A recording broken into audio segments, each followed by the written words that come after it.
Assalamualaikum warahmatullahi wabarakatuh. Nama saya Ananda Elvira Aji dari kelas 8 Broid, dan hari ini saya akan mempresentasikan hasil PowerPoint media pembelajaran Bahasa Indonesia.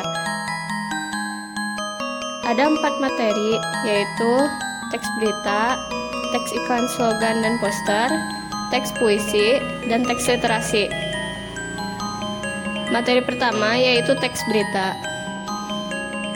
Dalam berbagai jenis media, berita menyajikan informasi yang mencakupi suatu kejadian atau peristiwa. Dalam KBBI, berita yaitu cerita atau keterangan mengenai kejadian maupun peristiwa yang hangat.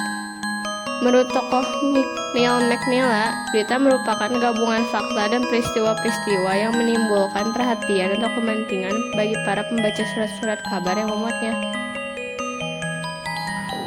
Hal yang perlu diperhatikan saat menerima informasi berita. Dengan adanya berita, ada pun yang dinamakan hoax, yaitu penyebaran berita atau informasi yang tidak sesuai dengan sebenarnya. Dengan itu, kita harus lebih berhati-hati dalam mencerna informasi berita. Caranya antara lain: 1.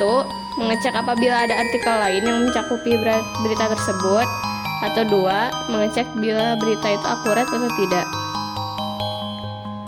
Jenis media berita dibagi 3. Pertama yaitu media cetak. Media berita yang menyajikan berita secara fisik dalam hasil cetak.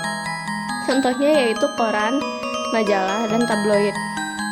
Kedua yaitu media online. Media berita yang menyajikan berita dalam situs internet dengan cara yang lebih cepat dari media cetak dan media elektronik.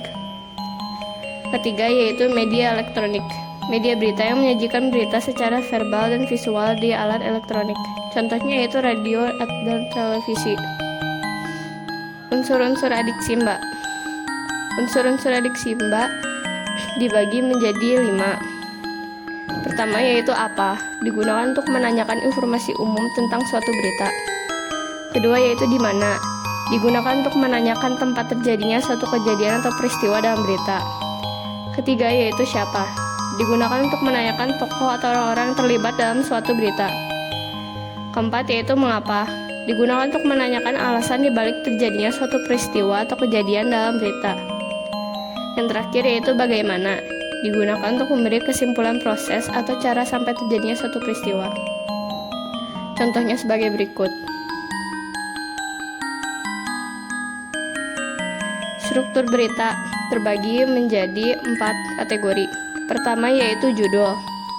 Judul berita ditempatkan di awal namun diputuskan namanya di akhir pembuatan suatu berita. Kedua yaitu kepala. Paragraf pembuka yang memuat intisari berita paling menarik, berisi beberapa poin-poin adiksi Mbak. Tubuh, isi uraian lengkap dan menjelaskan seluruh unsur adiksi Mbak dalam detail. Dan keempat yaitu ekor, penutupnya yang berupa simpulan atau penegasan ulang. Contohnya sebagai berikut. Kebahasaan dalam teks berita. Kebahasaan dalam suatu berita haruslah formal tanpa istilah atau kata-kata khas. Karena setiap budaya memiliki kebahasaannya sendiri, teks berita tidak memperbolehkan agar berita menggunakan bahasa tidak formal ataupun kata-kata khas dalam satu budaya agar tidak ada kesalahpahaman bila dalam budaya lain kata-kata tersebut memiliki kaidah dan makna yang berbeda. Contohnya sebagai berikut.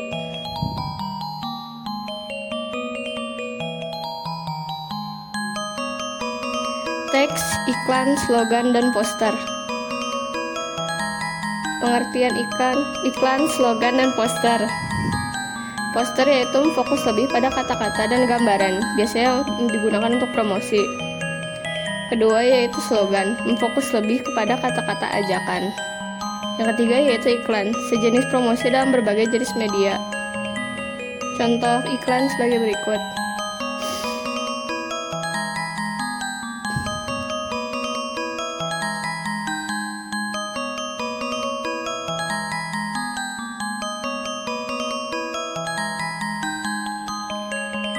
Gambaran besar perbedaan. Poster biasanya adalah plakat yang dipasang di tempat umum. Poster menunjukkan suatu ajakan akan suatu promosi dalam bentuk cetakan. Slogan tidak perlu mencakupi promosi, namun dapat mencakupi ajakan akan hal-hal lain. Dapat dibuat dalam berbagai macam media selain cetak. Iklan mempromosikan berbagai macam hal, dibuatnya tidak hanya dalam bentuk cetak, tapi dapat dalam bentuk media lainnya. Unsur pembentuk iklan yaitu: pertama, sumber adalah pemasang iklan yang berinisiatif, menyandang dana dari pemasang suatu iklan. Kedua, pesan adalah informasi yang disampaikan, wujudnya bisa berupa pesan verbal atau non-verbal. Ketiga, media adalah sarana yang digunakan, misalnya media cetak, elektronik, dan sebagainya. Keempat, penerima adalah individu kelompok masyarakat yang menjadi sasaran atau objek iklan. Kelima yaitu efek adalah perubahan yang terjadi pada diri penerima, baik itu adalah aspek sikap, pola pikir, perilaku, kebiasaan, dan pola hidup. Unsur pembentuk slogan terbagi 3. Pertama, kata-katanya singkat, menarik, dan mudah diingat. Kedua, yaitu disajikan dalam bentuk frasa, klausa, ataupun kalimat. Yang ketiga, yaitu merupakan semboyan suatu organisasi atau masyarakat. Unsur pembentuk poster. Pertama, harus ada produk yang ditawarkan, baik barang maupun jasa. Kedua, memiliki sasaran yang jelas tentang produk dan jasa yang ditawarkan. Sasaran dapat ditujukan pada anak-anak, remaja, dewasa, maupun tua. Harus ada yang bertanggung jawab terhadap poster yang ditampilkan. Bahasa yang digunakan dalam poster harus menarik dan jelas. Warna dan pemilihan jenis huruf yang digunakan dalam poster perlu diperhatikan, sebab menjadi salah satu daya tarik bagi pembaca. Selain itu, hal yang harus diperhatikan yang lain yaitu cara meletakkan tulisan dalam poster, memiliki batasan waktu agar pembaca dapat mengetahui kapan pembaca tersebut dapat memperoleh barang atau jasa tersebut. Memiliki slogan produk untuk menarik pembaca dan sebagai jaminan yang diperoleh konsumen jika membeli maupun memanfaatkan barang atau jasa di poster tersebut. Perlu adanya logo dan nama perusahaan sehingga jelas siapa yang menghasilkan produk, barang maupun jasa tersebut dan dapat meningkatkan kepercayaan pembaca. Foto-foto dari produk, baik barang maupun jasa harus ditampilkan dalam poster. Tujuannya untuk menunjukkan penampilan produk yang ditawarkan. Klasifikasi iklan. Pertama yaitu iklan baris. Iklan kecil berisi penawaran atau informasi tentang sesuatu yang terdiri dari beberapa baris saja. Contoh iklan baris. Iklan kolom. Bentuknya berdasarkan kolom, memuat informasi barang atau jasa dilengkapi dengan gambar sehingga dapat menarik perhatian pembaca. Contohnya sebagai berikut. Iklan display. Semua sama dengan iklan kolom, tetapi iklan display itu terdapat gambar yang lebih menggambarkan tentang produk atau jasa tersebut dan tulisannya lebih banyak daripada iklan yang tersedia di iklan kolom. Contohnya sebagai berikut. Iklan advertorial. Bentuk periklanan yang disajikan dengan gaya bahasa jurnalistik. Advertorial berasal dari kata advertisement atau advertising dan editorial. Periklanan adalah penyajian materi secara persuasif kepada publik melalui media massa dengan tujuan untuk mempromosikan barang atau jasa. Editorial adalah pernyataan tentang opini dan merupakan sikap resmi dari redaksi. Contohnya sebagai berikut. Materi ketiga, teks puisi. Pengertiannya adalah puisi merupakan bentuk sastra yang memuat ungkapan, perasaan, emosi, imajinasi, pemikiran sang penyairnya. Memuat unsur-unsur irama, nada, bait, dan sebagainya, puisi memperhatikan nada-nada dan bunyi.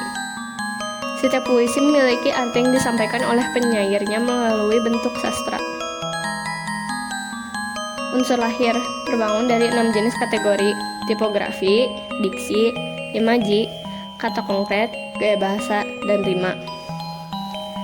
Tipografi, bentuk puisi tersebut seperti halaman yang tidak dipenuhi kata-kata. Hal ini berhubungan dengan pengaturan baris yang tidak selalu dimulai dengan huruf dan diakhiri dengan tanda titik. Contohnya sebagai berikut. Diksi. Pemilihan kata-kata yang dilakukan oleh penyair dalam puisi terkesan lebih sedikit dari karya sastra lainnya, namun memiliki makna yang mendalam.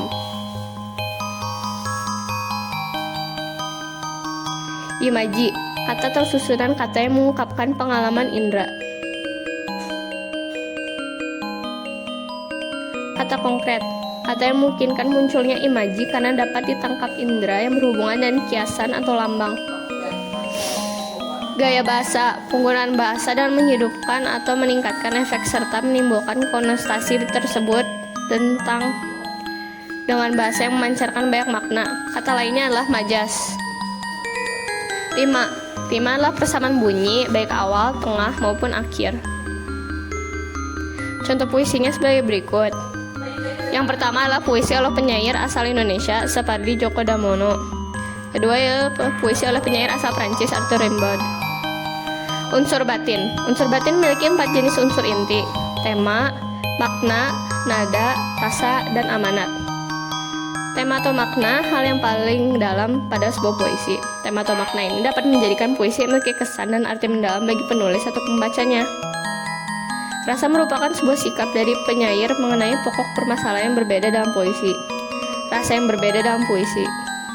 Rasa biasanya berkaitan erat dengan kondisi sosial dan juga psikolog penyair tersebut. Nada merupakan suara dan sikap yang diungkapkan oleh penyair kepada pembacanya. Amanat adalah pesan yang terkandung di dalam puisi dan disampaikan kepada pembaca oleh penyair. Pesan ini seringkali diungkapkan secara tersirat dalam sebuah kata. Jenis-jenis puisi.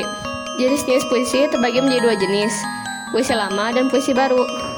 Jenis puisi lama antara lain mantra, pantun, syair atau puisi. Jenis puisi terbaru itu adalah hikmat, romansa, dan elegi. Hal penting dalam baca puisi adalah 1. Ketepatan ekspresi atau mimik. Ekspresi adalah pernyataan perasaan hasil penjiwaan puisi. Mimik adalah gerak air muka. 2. Kinestik, yaitu gerak anggota tubuh. Ketiga, kejelasan artikulasi. Artikulasi itu ketepatan dalam melafalkan kata-kata. 4. Timbre, yaitu warna bunyi suara yang dimilikinya. 5. Irama puisi, artinya panjang pendek, keras lembut, tinggi rendahnya suara. 6. Yaitu intonasi atau lagu suara. Materi keempat yaitu teks literasi. Pengertian fiksi dan non-fiksi. Pertama yaitu fiksi, menggunakan imajinasi sebagai sumber pengembangan ide atau gagasan. Kedua yaitu non-fiksi, menyajikan kejadian sebenarnya berdasarkan pendapat atau ulasan sang penulis. Jenis-jenis buku. Buku fiksi yang memiliki unsur imajinasi mencakupi antara lain: pertama itu novel, lalu cerita pendek atau cerpen, puisi, dan drama. Non-fiksi memiliki unsur asli atau berdasarkan topik yang asli dan akurat, antara lain kamus, biografi, ensiklopedia, dan buku belajar. Sinopsis mencakupi isi umum dasar dari suatu buku.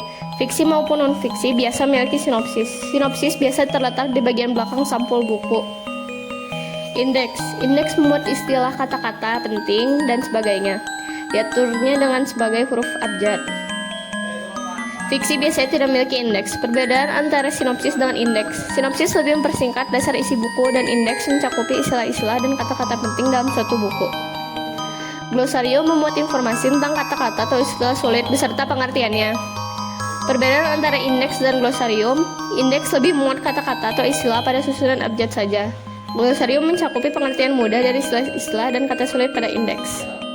Kata pengantar yaitu gambaran umum tentang maksud dan tujuan penulis penyusun tersebut. Daftar isi. Daftar isi adalah pengurutan setiap judul pada setiap bab atau jilid dan di mana letak halaman setiap bab itu berada. Daftar pustaka yaitu digunakan sebagai sumber atau rujukan seorang penulis dalam bekerja. Itu saja dari saya. Wassalamualaikum warahmatullahi wabarakatuh.